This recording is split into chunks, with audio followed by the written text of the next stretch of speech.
They really do believe that George Washington was this wonderful guy who chopped down a cherry tree and told his daddy, right? Because, oh my gosh, daddy, I did it. I cut down the tree. I'm sorry.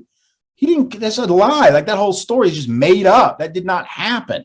But I'll tell you what did happen. George Washington was a really vicious slaveholder who every time an enslaved person ran away from Mount Vernon, he would put bounties on them, right, to drag them back. And the bounties would say, I'll pay like $10 for every lash you give, up to 300 lashes. I mean, this is that's who he really was. He wasn't this guy that like cut down a tree and told his papa, right? But that's the story people have heard. So if that's the only story that you've heard, that's the only one you're going to know. And new at 6, a bill that would stop educators from teaching concepts like critical race theory advancing out of a state House subcommittee today, despite strong objections from some lawmakers and the public. And it is one of several bills right now backed by Georgia conservatives who are up for election this year. 11 Alive's Doug Richards at the state capitol as the measure was debated today. We see a lot of bills here at the Capitol nowadays that advance on strictly party line votes. And this bill that would restrict school teachers from teaching a little too much about race relations is one of them. Those kids are kids. They should not be political pawns for anybody. Republican Will Wade is behind the bill that would restrict the teaching of racial concepts that he describes as divisive. I really still do not understand what brought us here. Critics asked repeatedly what problem Wade was trying to solve. This is a proactive piece of legislation. Wade said politically charged media have heightened racial tensions, which he says are reaching into Georgia classrooms. A handful of backers agreed. No child in America today should be made to feel guilty for things that they did not commit. I will not allow a child, regardless of their skin color, to believe the system is rigged against them because of the way they look. But critics say the rigged system is real and that it's okay if children learn about it. This is just the biggest slap in the face to history and everything that Black people and people who have supported us in going forward into progressing into a stronger nation have fought for. The bill uses language like divisive concepts and race scapegoating to curb the teaching of race relations, and orders school boards to create a complaint resolution policy for parents if they don't like what's being taught.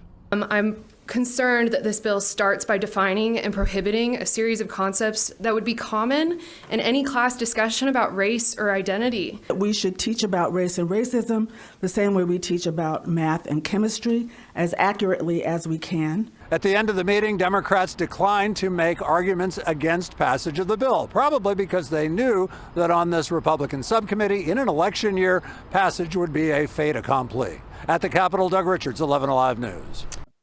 And say, like some of these states have said in their legislation, they say, I think it's the state of Texas, their wording says that no teacher, no curriculum material will suggest that racism is anything other than a deviation from an otherwise solid commitment to the principles of liberty and freedom. So in other words, they're literally saying you must teach of racism as a deviation from the otherwise solid commitment to liberty. The deviation has been anti-racism.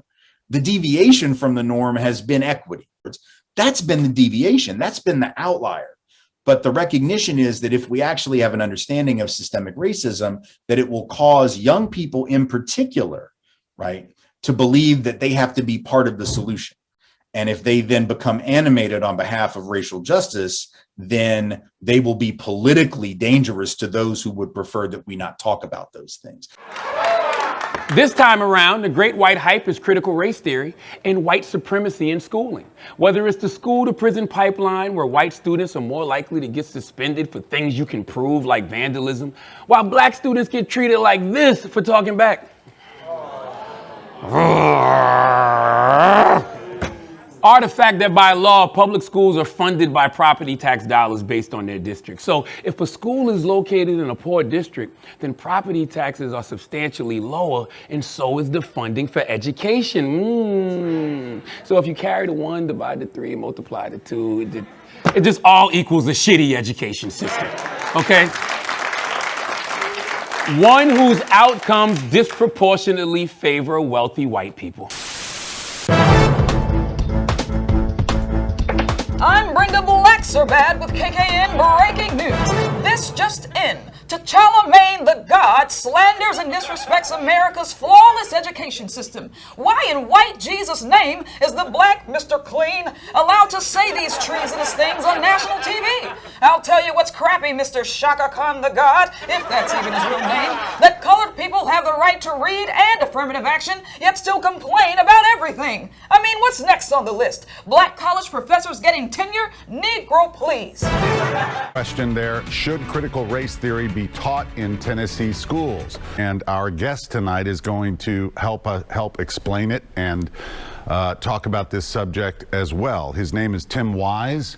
He is among the most prominent anti-racist writers and educators in the U.S. 26 years speaking to audiences all over the place in professional and academic conferences.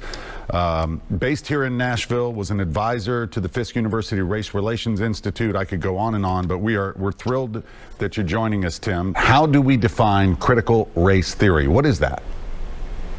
Well, I'm glad you started with that, because the people who have made such an issue of this thing called critical race theory, and the people in the Tennessee legislature who have seen fit to quote unquote ban it, clearly have never answered or even asked that question, let alone really come to the answers. They've caricatured it and misrepresented what it is. So critical race theory is basically a theoretical school of thought that developed within the legal discipline, within the law, among law professors, to sort of analyze the questions about why, in spite of the progress of the civil rights movement, why, in spite of the formal legal victories of the 1960s, why, in spite of formal equal opportunity, as a result of those victories, there was still such profound inequality in the labor market, in housing, in schools, in the justice system, et cetera.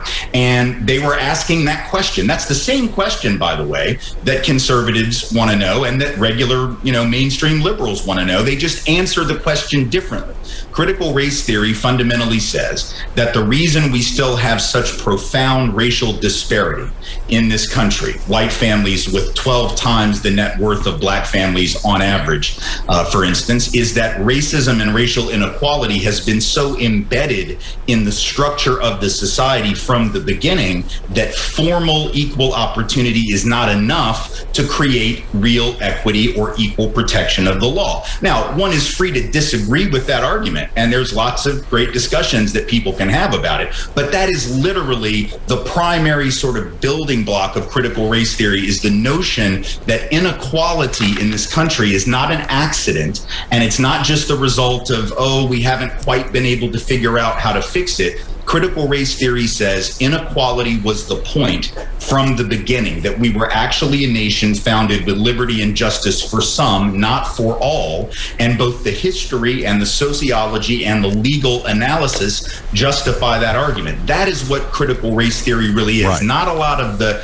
stuff that the lawmakers say, which is, it thinks white people are inherently racist or bigoted. That's not part of critical race theory, or that certain groups are inferior or superior morally to others based on race. That's not part of critical race theory. It is literally just a way of looking at inequality and trying to answer, why do we still have so much of it?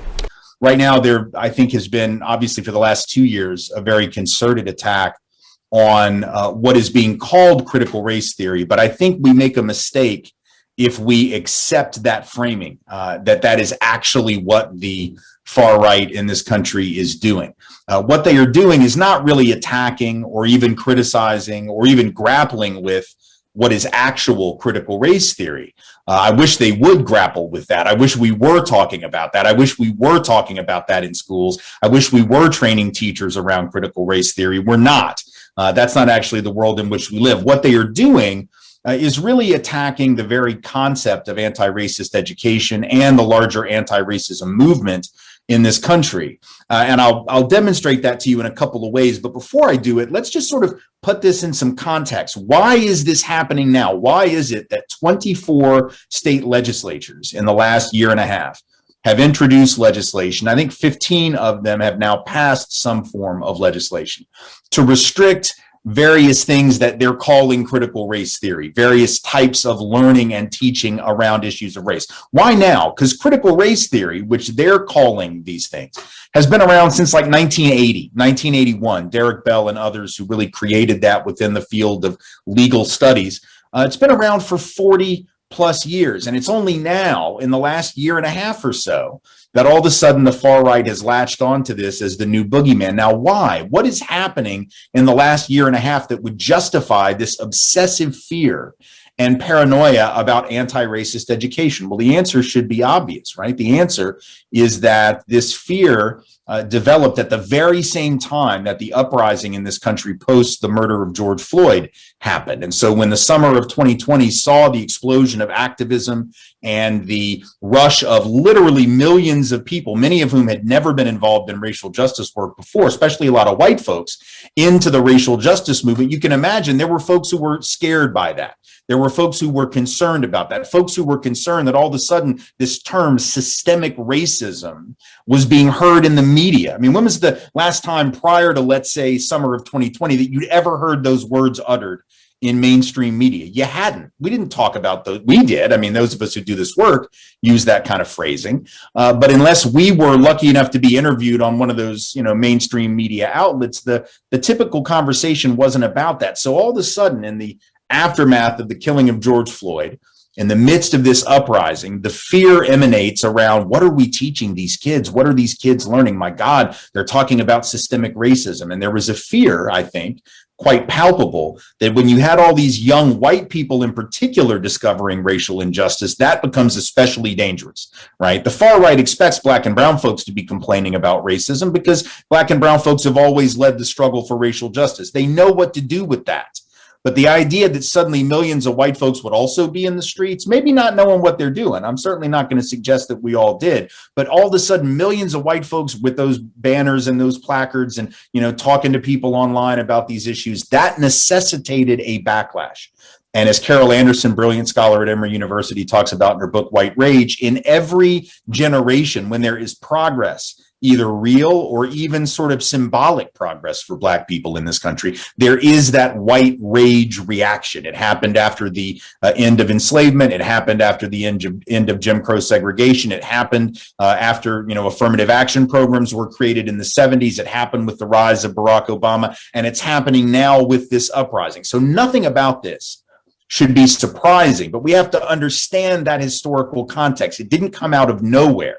It came out of a very specific historical tradition of white reaction and white backlash to any type of progress, even if it's only progress in terms of the narrative, right? Because it's not like we've had major police reform since the summer of 2020. Very little has fundamentally changed about systemic racism in the justice system or policing or any other institution, but the narrative started to change. And if the narrative starts to change, that poses a risk and a threat to those who want that old narrative in place. It's also because, look, the reality is that we're living in a country, like it or not, and I know there are people who don't like it, but I don't much care, and there's nothing that they can do about it. We're living in a country that is becoming increasingly diverse. And if you go from a country where those of us who were white were able to take for granted our dominance, our numerical dominance, our power dominance, that we were like the floor model of what an American means. And now we have to share that designation, and we have to share it with people who look different and pray different and have different cultural traditions. And there are some people in this country, and especially within the white community, not all, but certainly some, who are very uncomfortable with that change. And I would suggest that when they say, for instance, that they wish to take their country back or make America great again, it's because they have this sort of fictional, nostalgic version of America the way they remember it, which wasn't great for a lot of people, wasn't great for black folks, wasn't great for Muslims, wasn't great for women as women who couldn't even get their own credit line in many cases until the early 70s when the Equal Credit Opportunity Act passed, wasn't great for LGBTQ folks. So I think there are some people who, as the country changes, become increasingly anxious about really sort of losing not opportunity, not even power, but sort of hegemonic dominance of the country. And so I think that's another thing that's happening. The anxiety level has gotten ramped up because the country is changing in ways that the dominant group sometimes finds it hard to accept. Whereas 30 years ago, that level of backlash maybe wouldn't have been quite as strong. It's sort of like another version of border control, right? The same folks on the right who want to control the literal border of the country, well, at least the southern border. They don't worry about the Canadian border very much. They're not worried about sneaky Canadians coming down to take advantage of our healthcare system, I suppose. But they do worry a lot about that southern border, right? Well, they're also worried about the narrative border. Borders are not just physical. Borders are also narrative, right? The story that we tell about America. And in some ways, what these folks are doing is they're saying, well, we're going to try to continue to control the physical border and determine who can come in and who can't. But by God, if we fail at that, at least we're going to control the story, right? We're going to control the history textbooks. We're going to control the literature. We're going to control what the kids are learning in school as a backup plan. So you have to understand it as a political project. This is not a good faith educational argument that is being made on the other side. This is not a good faith engagement. This is a backlash to the fear that we may actually begin to do something about systemic racism if enough people get involved in that struggle. That's the first thing. That's why you have these states doing what they're doing. They're not trying to ban critical race theory. They're trying to ban books. They're trying to ban entire lessons. They're trying to ban entire narratives and entire interpretations of history, which is why you have states that are actively talking about and organizations on the right that are actively talking about removing children's books. There are no critical race theory children's books. That's not like a big genre of children's books, but they're banning children's books about MLK.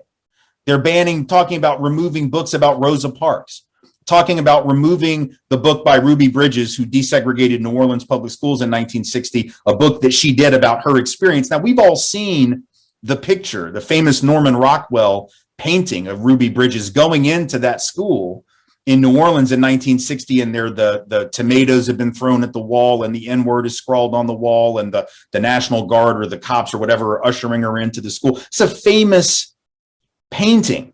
It's a piece of Americana, right? And yet the story behind that painting, right? Norman Rockwell, for God's sake. I thought white folks loved them some Norman Rockwell, but apparently, right, not so much, because if you actually have to learn the story behind what happened to Ruby Bridges, well, that'll make white children feel bad, see? That's what they're saying. And we don't want any books that might make white children or any children feel bad. So, for instance, the Moms for Liberty group, which is the big right-wing group that's pushing for these book banning and these legal changes around critical race theory and anti-racist education, came up with a whole list of books, and their complaints had to do with the fact that, well, you know, if we use this book about Ruby Bridges, or we use this book about MLK and the Birmingham Children's Campaign in 1963, right? If we show these images of children being blasted with water cannons and having dogs sicked on them, right? It's going to make kids hate the police, right? It's going to make kids hate white people. It's going to make white children feel bad. So we can't tell the truth, right? Because the truth will make them feel bad. So this isn't about banning a theory. This isn't about banning an interpretive school. This is about banning factual history. This is about book banning. It is about censorship. It is the ultimate example of cancel culture, the very same thing that people on the right criticize anti-racists of doing, criticize those of us who are progressive of doing. They're doing it.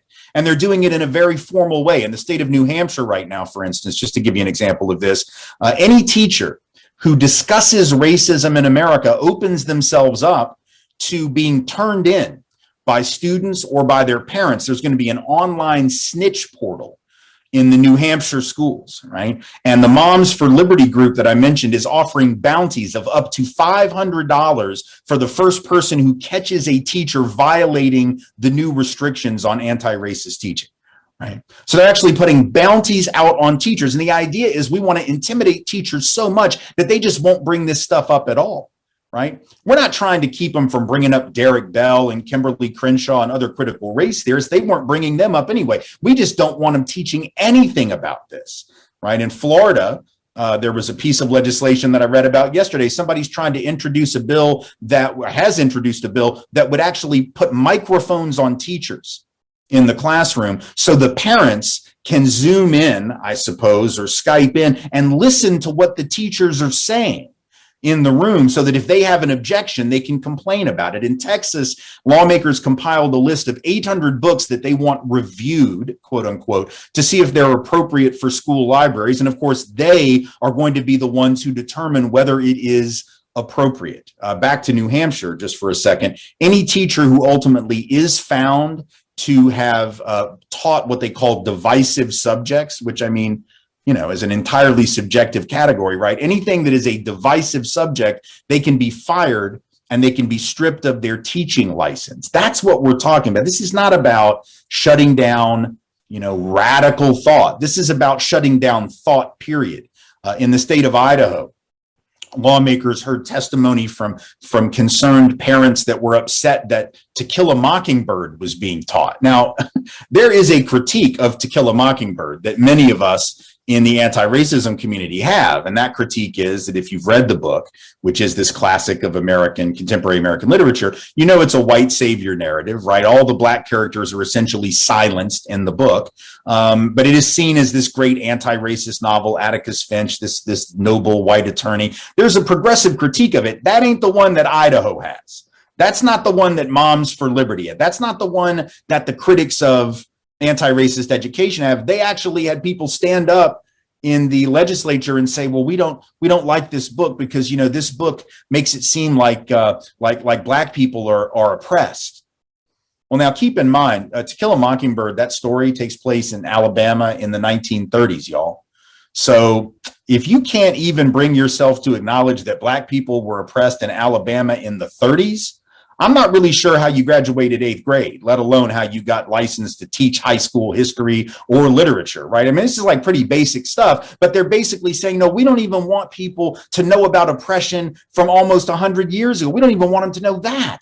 This isn't about, I don't want you talking about George Floyd and Black Lives Matter. This is, I don't want you talking about history. I don't want you talking about what happened. I don't want you talking about facts. So we have to understand that, because otherwise we get sucked into this debate about, well, you're saying it's critical race theory, but here's what critical race theory really is. We cannot play by that rule, right? We cannot allow that framing to hijack what's really happening. This framing, for those of us who work with young people and those of us who work in schools with teachers, we have to flip this framing around. We cannot be on the defensive, simply trying to defend. I can defend critical race theory all day long. I am a critical race theorist. Most of my work is informed by critical race theory. But if we get off in the weeds in an academic debate about what is critical race theory and what isn't, and I know that's what we titled this because that's the way we get folks in the room. But what people need to understand is that if that's what we end up doing, then we lose. I mean, if you look at Joy Reid's MSNBC show about a year ago,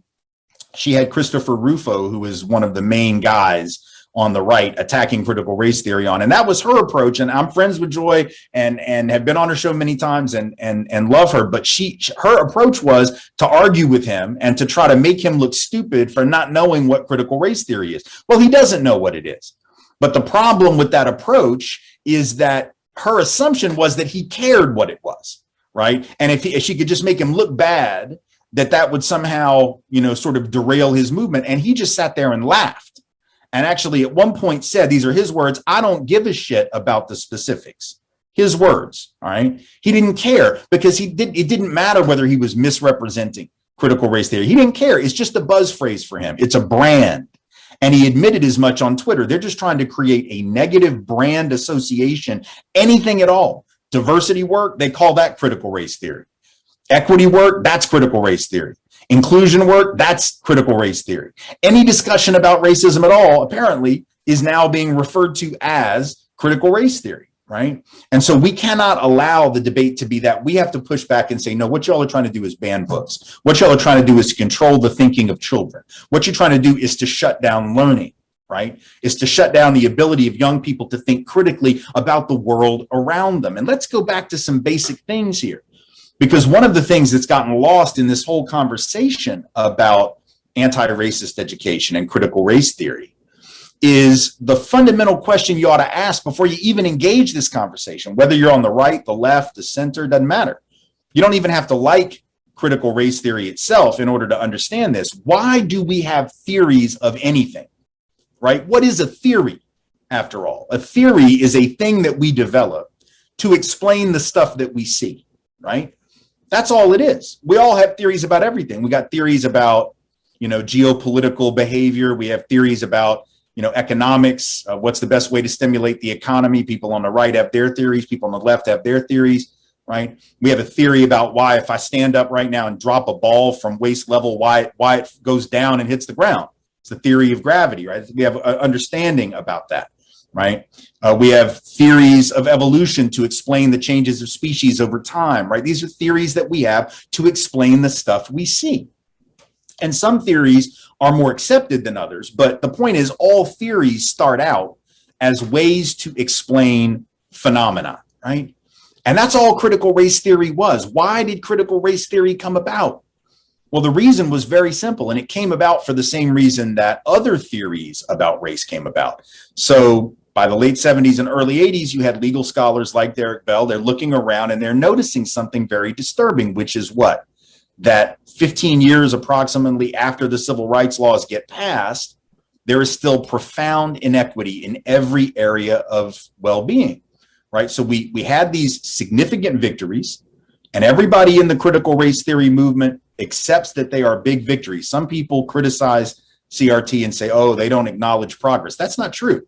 The crits were very clear. These are really important victories. And what's disturbing about them is they were very important. And yet we still have these huge gaps in wealth, in income, in occupational status, educational outcomes, health outcomes, criminal justice. And the question that the crits were wanting to answer was, why is that, right? Why is it that in spite of these laws, we still have these issues?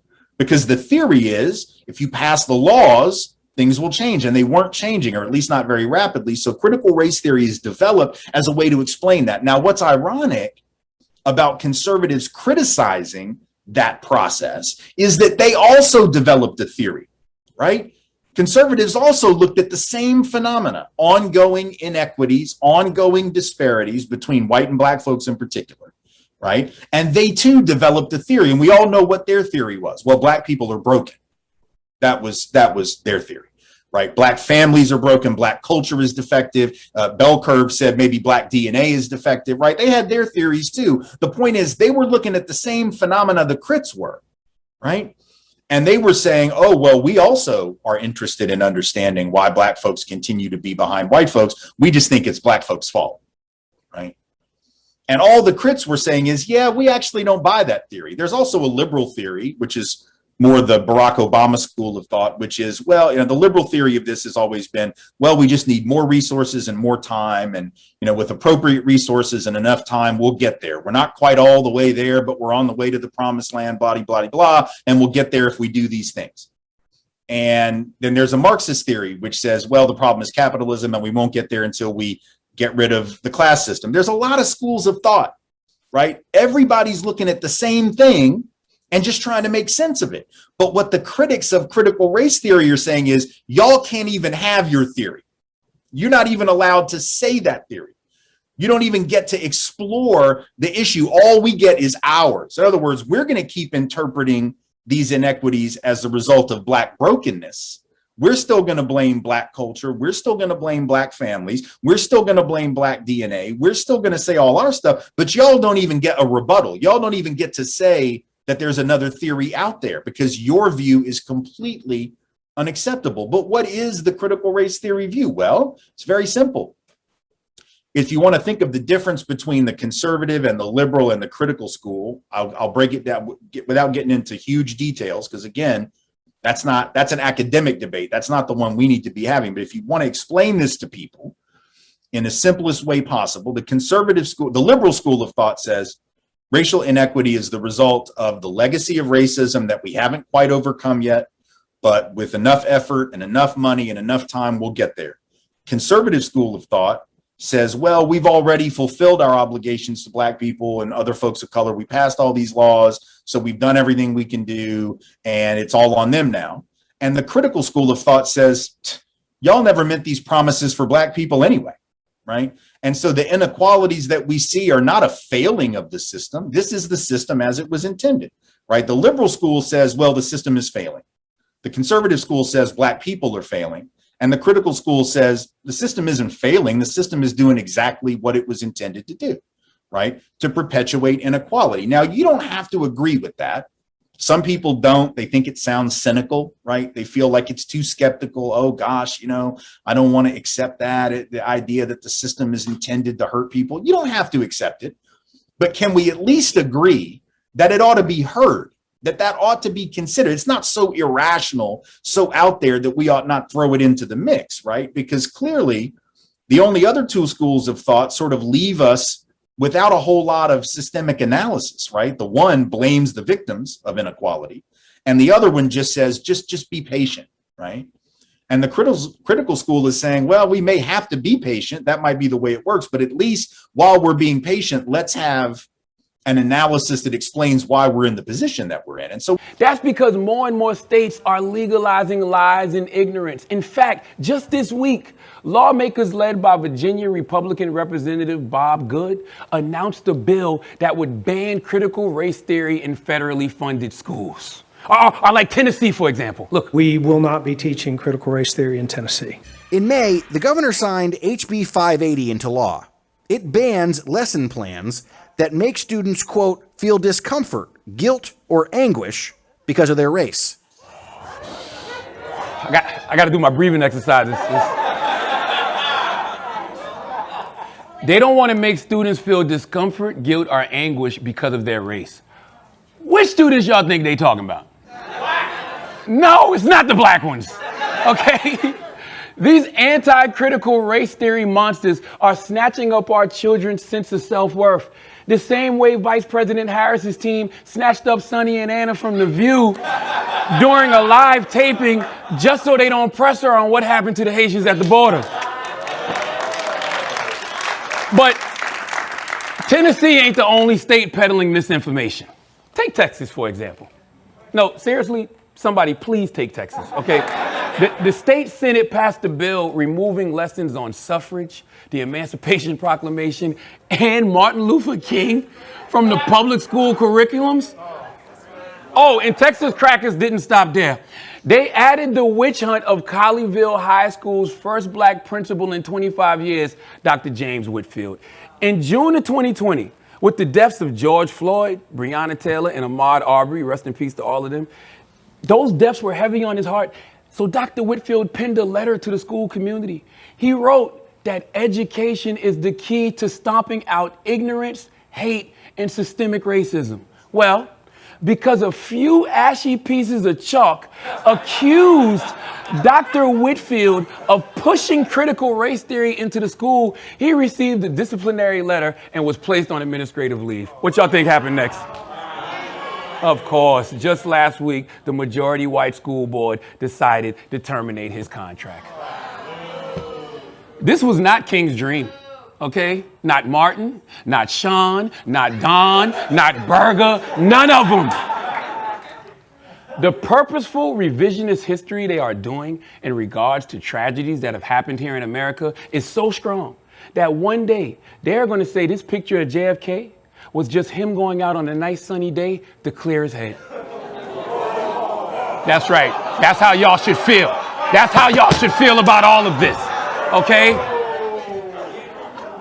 But let's keep it 100. We know what they really want to teach our kids. That Black people weren't shit, ain't shit, and will never be shit. When you think about when people, just like you brought up, when people say, some people who are opposed to what they call critical race theory say that people want to change history and that they don't believe that the United States is as great a country as they think it is, and they're unpatriotic and whatnot. How do you answer that? I mean, I love this country. I do think it's just a phenomenal experiment that we've come so far, but we still have a ways to go. And I've tried to explain to people, I think that we're constantly changing and progressing and growing, like you said, and it's just an inevitable fact that this is going to happen. So what, you know, where do we draw that line where maybe some people do feel attacked, feel like their history in the country? How do we have that discussion? Well, you know, look, of course it's a great country. It's the country that gave us Martin Luther King Jr. and Ella Baker and Fannie Lou Hamer and the geniuses of the civil rights struggle. The country is filled with amazing people. But that doesn't change the fact that the country was founded not on the basis of equality for everybody. I mean, you know, when Thomas Jefferson wrote those lovely words that all men are created equal, endowed by their creator with certain inalienable rights, among these life, liberty, and the pursuit of happiness, he owned about 230 human beings at the time that he wrote those words. So he didn't actually believe them. The very first law that the Congress passed after the Constitution was ratified was a thing called the Naturalization Act of 1790. It was the first thing they did. And what that law said was that all free white persons and only free white persons could be citizens of the United States. So what that means is before they raised taxes, before they figured out the army, before they did anything, they were like, you know what, we need to make sure that we're clear only white people can really be Americans. So when critical race theorists and those of us in that tradition say America was founded in part on the basis of oppression, we're not just saying it to be hyperbolic or mean-spirited, let alone unpatriotic. We're saying that's part of who we are. Now, it's not all of who we are. We are also the abolitionists, right? We are also the civil rights movement. We are also the people who fight for justice. The real problem with the way we teach history is not what the critical race theorists are doing. It's what was done. I remember as a child, and I'm not sure exactly how old you are. I'm 52. When I was a kid, this is actually the first book that I ever read. I don't know why I still have it. I think it's My Mom Never Throws Anything Away. It's a book about Andrew Jackson, and it was written for children, and I read it in 1971. It's like the first book I ever read. If you read that book, which is how we used to teach history, you would think that Andrew Jackson, you know, his ownership of slaves in this book is talked about, well, you know, that's just how everybody thought in the South. They thought it was okay. Well, that's not true, actually. There were Southerners who didn't believe in the system of enslavement. First off, the black slaves didn't believe in it, and a lot of other white folks didn't either. But they make it so normal that you're, as a child, you're reading that and thinking, oh, and at the end it says, you know, when Jackson died, his slaves stood at his bed and cried for him. That's not true. There's no historian that actually said that. Just like George Washington didn't really chop down a cherry tree and tell his father because he was so honest. But that's the kind of history we spoon feed children because we want them to have this uncritical narrative, but that's not honest. And if we want to confront our history and do better, we have to look at the entirety, the good, the bad, and the ugly. And we don't like to look at the ugly, which means we can't really appreciate the good. We're going to dive into a little more about that, why we don't want to talk about the ugly stuff. When we come back, calls are pouring in. We got to take our first break. Stay right there, everybody. We'll be right back. We're back on Open Line, everyone. Tim Wise is our guest joining us tonight as we dive into the topic of critical race theory and whether or not it should be taught in Tennessee schools. It is a hot button political issue now, which we will talk about in just a moment. I want to pick up on where we left off, you know, talking about the founding fathers and how the country was founded.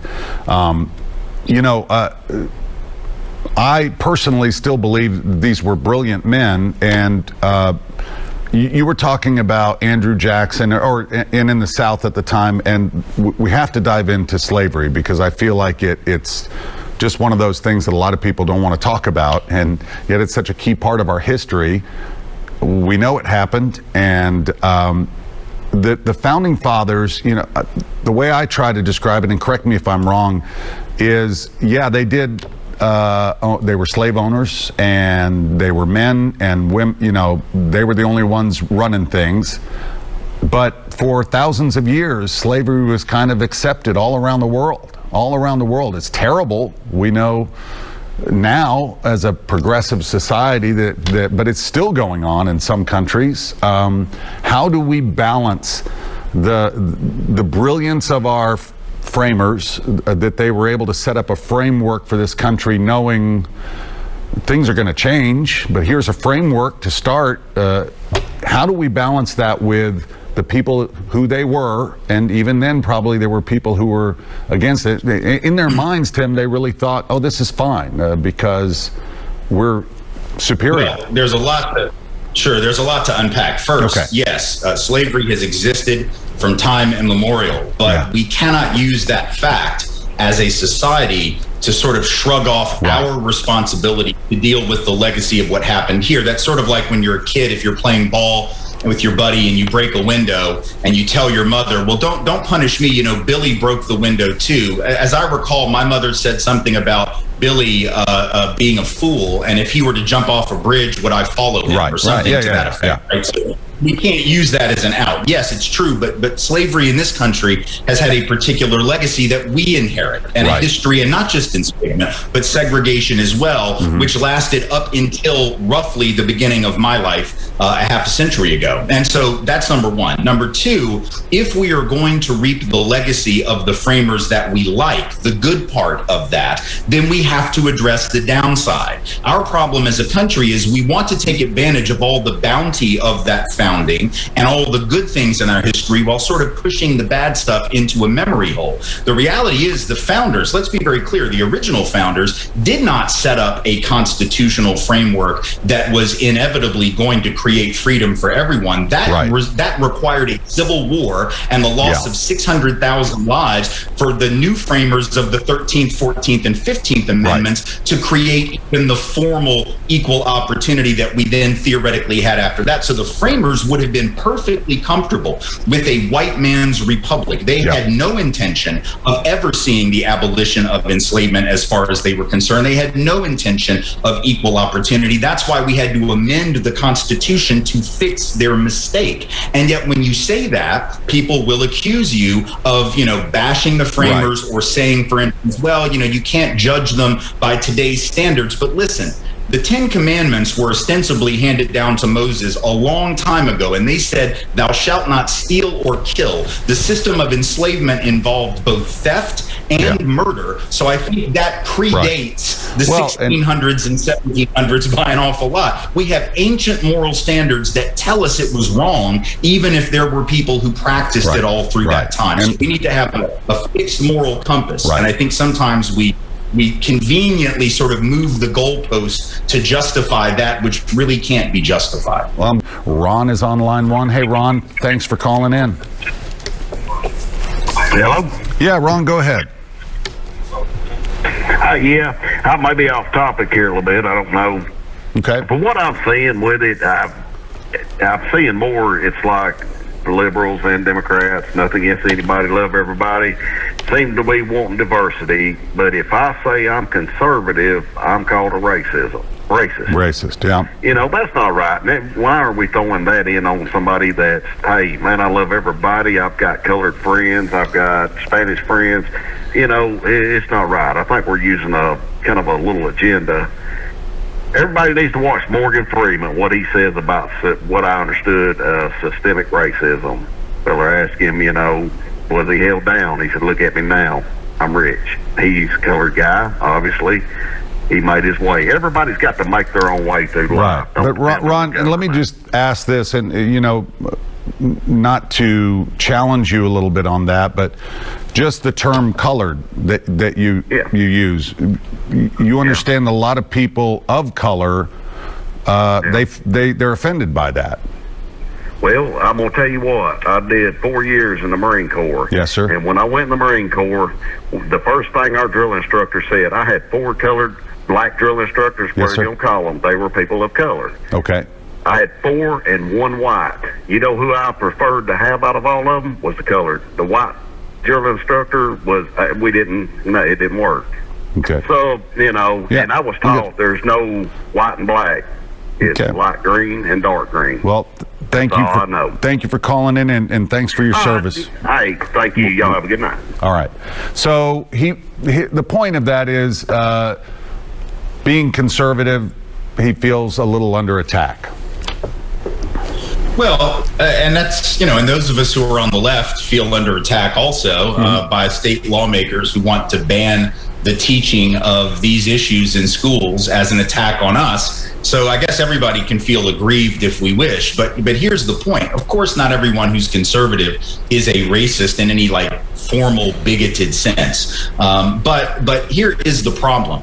When you say, as Ron did, and I think he meant well when he said it, that everybody has to make their own way, and then he referenced Morgan Freeman. Let's be very clear. Morgan Freeman does not deny the existence of racism in this country. Morgan Freeman does not deny the existence of systemic racism in this country. The fact that he is a wealthy man does not change the reality of racism. Let's remember, the first black millionaire in this country was Madam C.J. Walker. She became a millionaire selling cosmetic products, beauty products for black women that white cosmetics firms didn't see the need to manufacture. But let's remember, she became a millionaire in 1911, which on balance was a pretty bad year to be black in the United States. So it wouldn't do to say, well, you know, Madam C.J. Walker made it, so why can't they all make it? Well, that year, there were quite a few black folks being lynched like every week in this country. So obviously, the fact that individuals can sometimes still succeed against great odds is fantastic. Those are great stories, and we ought to learn those stories. But it doesn't mean that racism is gone. Just like some people will say, well, Obama was president, how can we have racism? Well, Benazir Bhutto, a woman, became the head of state in Pakistan, but no one in their right mind is going to say that sexism no longer exists in Pakistan just because they had a female head of state. We have to look at systems and overall distributions of opportunity, not just individuals who have been successful. What do they point to? They say, well, look, the system was intended to be unequal. How do we know that? Because a lot of people hear that and they say, that's a terrible thing to say. In fact, a lot of the critics of anti-racist education, that's what they say. They say, you know, you think America is inherently racist. You think America is inherently evil. Well, nobody says that. Nobody says anything's inherent. First of all, nations and groups of people can't be inherently anything because they're not organic entities. They're created entities. So nothing's inherently evil. If evil exists in a system, it's because it's been created within that system, right? So nobody's talking about white people are inherently evil, America is inherently evil. But what we can say is that this country was founded on the basis of certain premises, and you don't have to trust me for that. You can just listen to what the people who started the country did and what they said, right? And we could go back to the colonial period and see it, but we'll just start a little later than that. We can start with the first thing that the Congress of the United States did, the very first thing that they did after the Constitution was ratified. Now, keep in mind, they could have picked anything as the first order of business. Constitution gets ratified. Now they got to get down to business. They could have figured out a tax system.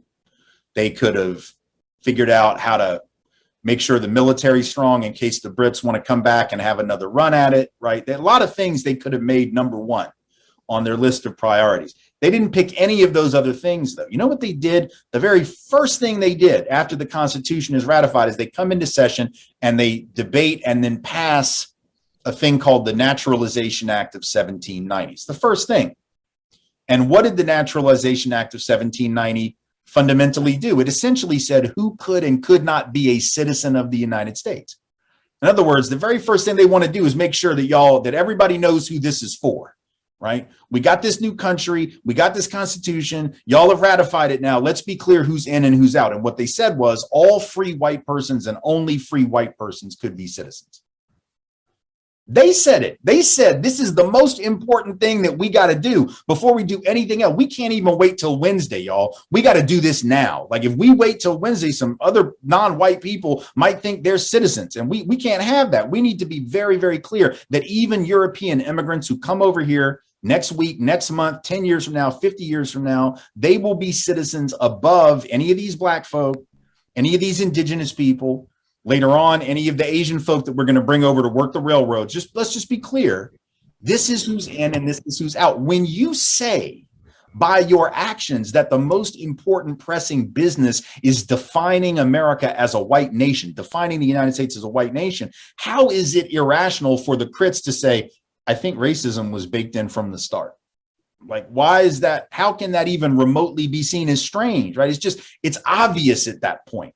And it's not hating America to say that. It's not saying it's an inherently evil place. It's saying this was there from the beginning.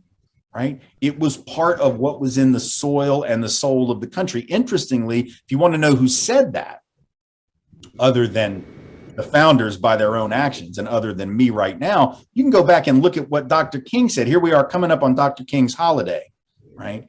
And the folks who criticize CRT and anti-racist education, they will, of course, try to wave the banner of Dr. King. They always do around this time of year. They always try to talk about how they are the true upholders of the Kingian tradition, and it's the crits who are against the colorblind model of Dr. King. But Dr. King was not even remotely colorblind. He actually said that racism was embedded in the soil of this nation. It was as native to America as sagebrush and buffalo grass.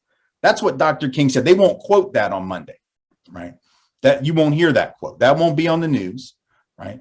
But Dr. King said it multiple times in the last 2 years of his life, said that it was as native to the soil as sagebrush and buffalo grass, that it was embedded from the beginning, that it was systematized, right? And so this is a respected view and school of thought that most historians, if they're honest, don't even really dispute.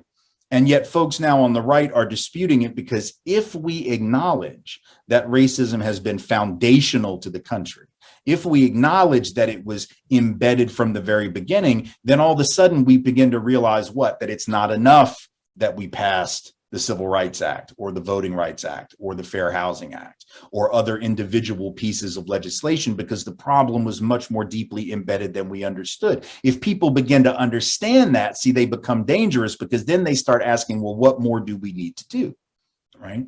What more do we need to do? So the reason we want to get rid of the notion of systemic racism. So that's what this is. All that critical race theory is saying is, look, that same thing that y'all are looking at, and you look at it and you see Black people being defective, and then the liberals, y'all look at it and you see it being just a money and a resource issue. We're looking at it and we're saying, no, this is, sort of failure by design, if you will, right? So when we say, gosh, the schools, they just aren't working. Well, is that right? Critical race theory says, no, the schools are working. They're doing exactly what they were intended to do, right? Which is perpetuate inequality. What did Thomas Jefferson say? Again, it's always easier if you just use their words. You don't have to listen to me. You don't have to listen to critical race theorists in 2022. Just listen to them. Thomas Jefferson said in Notes on the State of Virginia that what we needed in the new country was like 6 years of mandatory school. That was it. And he didn't mean for everybody, obviously. He didn't mean for Black folks. He didn't mean for all white folks, for that matter. He didn't mean white folks without property. He didn't mean girls and women. But for the white men of means, 6 years would be enough, he said, so that we could, his words, rake a few geniuses from the rubbish, right? That's what Thomas Jefferson was saying, even about other white people. He was basically saying, I don't even like all of my people. I don't even like most of us. Like most of my own group, we're sort of trash, but we can figure out who the trash is if we just give everybody 6 years. He was admitting the purpose of school was inequality. And that was just within white people. He wasn't even clearly thinking about educating Black and brown folks. He was just saying, even among us, this is not about equality. So if you have one of the founders of the country, and he was also the founder of the University of Virginia, right? He was a noted educational theorist of his day. And he's admitting, no, man, the education is not the great equalizer. That's what we say. That's the thing you hear new teachers always say, right? I got into schooling because education is the great equalizer. What country do you think you're a teacher in, right? But the only way that you can have an informed discussion and an informed debate is to allow all the evidence to be examined. And if we can't introduce the evidence of what Jefferson said about schooling, if we can't introduce the evidence of what the Congress did with the Naturalization Act, if we can't introduce the evidence, for example, about why the South seceded, because Texas only started teaching the truth about that in 2017, y'all, right? 2017 was the first time that the school books in Texas actually told the truth about why Texas seceded, because Texas actually had explained it in real detail. Like, you can find this online, that they had a very lengthy document that they reported out, and it was all about slavery. It was all about white supremacy, and it was about nothing else but that. But the students in Texas were not taught that until 2017, right? So for all of those years, they were being misled into believing that slavery was like a side issue. Oh, no, it was about states' rights. It was about this, that, and the other. Only like 4 years worth of students have actually been taught the truth about that history. And now the state's coming in and saying, yeah, maybe we shouldn't have done that. Like maybe we should just go back to the part where we lie to children. So we have to make this not just about some academic debate. We need to make this about certain people trying to harm children. These people are trying to harm the growth and development of young people. These people are trying to stunt the intellectual development of children. They are trying to shut down learning, right? We have to talk about it in that way. We have to discuss it as an issue about children being able to become intellectual and moral agents by looking at all the evidence and deciding what's true and what's false. And if we talk about it in that way, I think we can turn this conversation around from this sort of academic discussion of what is critical race theory and all that into a discussion about why are y'all attacking truthful curriculum? Why are you all attacking, or even if you don't think it's truthful, why are you attacking this perspective, right? Because they haven't heard these stories. They really do believe that George Washington was this wonderful guy who chopped down a cherry tree and told his daddy, right? Because, oh my gosh, daddy, I did it. I cut down the tree. I'm sorry. He didn't, that's a lie. Like that whole story is just made up. That did not happen.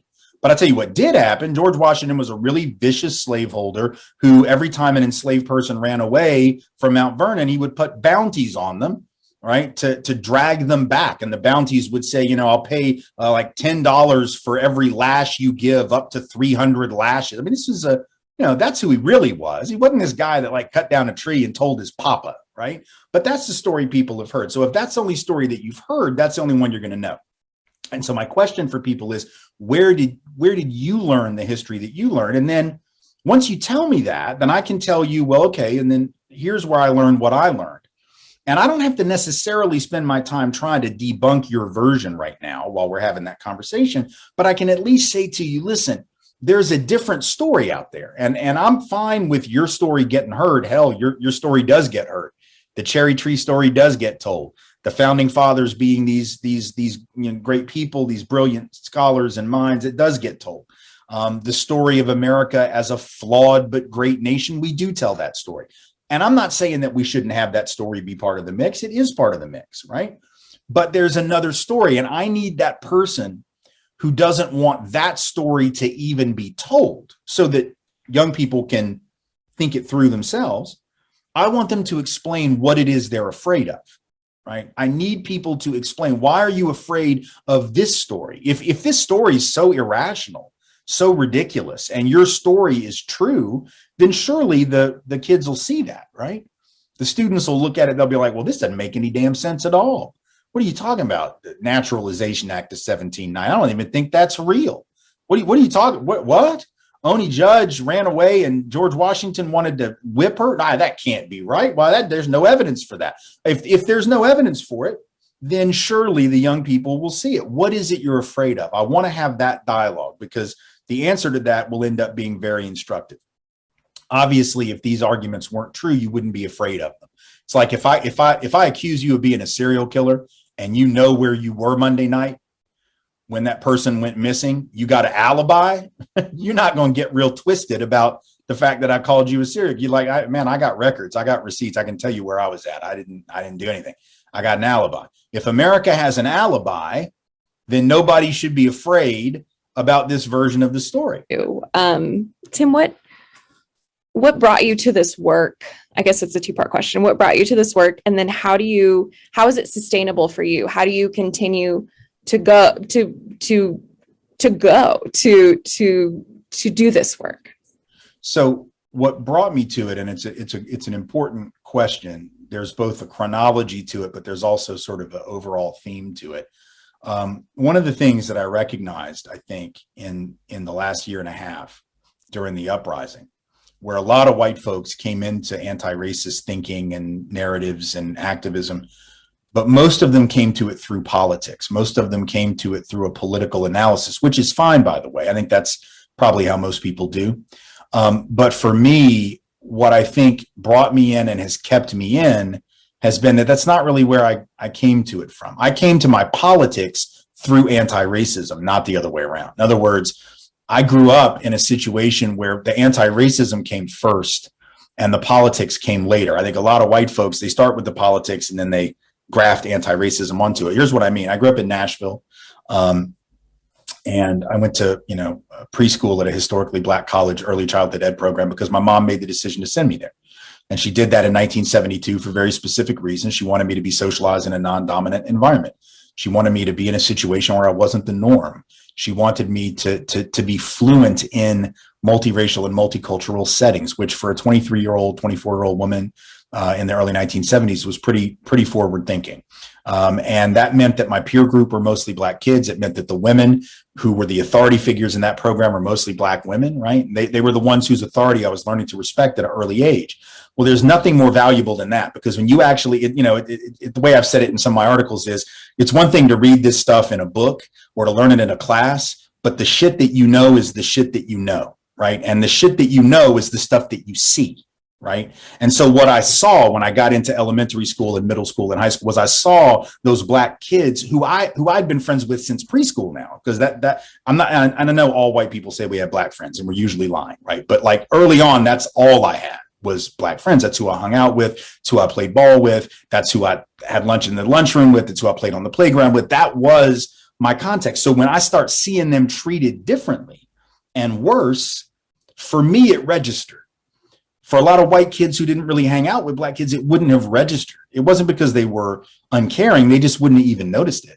And then if you've never been subordinated to Black authority, especially the authority of Black women, then you don't learn to respect Black women's authority 10 and 15 and 20 years later. But for me, what happens is I start doing activist work. I go to college in New Orleans. I start working in the community. I start doing organizing. And I know Darlene is on the call and we work together at Agenda for Children. But when I was working at Agenda for Children in New Orleans, one of the things I did was organizing in public housing communities in the city of New Orleans. And who were the leaders in those communities? Overwhelmingly, they were Black women. So when those Black women would say to me, hey, let me tell you what's happening in this neighborhood. This is what's going down in this community. I had learned to respect that wisdom and that authority 20 something years earlier in preschool. But so I wasn't going to be that white guy that heard that and said, that's interesting, but I think you might be hallucinating or exaggerating. It might not really be as bad as what you're talking about. So I had learned through personal connection. So part of really staying in the work for those of us who are white is we've got to have that. We've got to, if we don't have that early, we've got to develop that personal connection. It's not enough to just learn it sort of secondhand or third hand. It's important, but it's not enough. So that's kept me in it. And of course, being a parent and being a father of two young women who are now 20 and 18, one in college, one about to go to college, and seeing them and wanting something different for them and seeing them navigate these issues in ways that are way beyond what I was doing at 20 and 18. I thought I understood stuff at 20 and 18, but they understand a lot more than I do. And I think that's true of a lot of people in their generation, which certainly gives me a certain amount of hope. But what I also remember is that what keeps me in it is that Black folks have to stay in it. Like Black folks, brown folks don't have a choice to like take a vacation really from this. I mean, they can take a vacation, but they don't get to take overall vacation. So if Black and brown people can't just sort of check out from this work if they want to survive, then white people don't get to check out either. We have an obligation to stay in it and to pace ourselves in a way that allows us to be of use. So when I see those children of mine and I think about my own childhood and the trajectory of that 53 years now, going on 54 years, that keeps me in the work. I mean, we got a limited amount of time on this earth. And we have to sort of figure out, in James Baldwin's words, how we're going to earn our death, right? And what he meant by that, and it's a very powerful statement when he said it, you earn your death by the way that you live. You earn your death by the things that you stand for and the things that you do. And if you're going to be here for 70, 80, maybe more years if you're lucky, 99 if you're Betty White, I guess, right? You got to figure out a way in all of those years to earn the time that you were here and to make use of it. And so when you think of life that way too, it's very easy to stay in the work, no matter how frustrating it is and no matter how difficult it is. I think I've taken us right up to the close of our time, but I appreciate y'all. You have. Well, Tim, thank you so much for letting us learn from you. It's been a pleasure and a privilege. So everyone, I put the link for the evaluation in the chat, so please fill that out. And again, Tim, thank you so much. This has been wonderful. Yeah, thanks, y'all. Take care. Yeah, thank you so much. Yeah.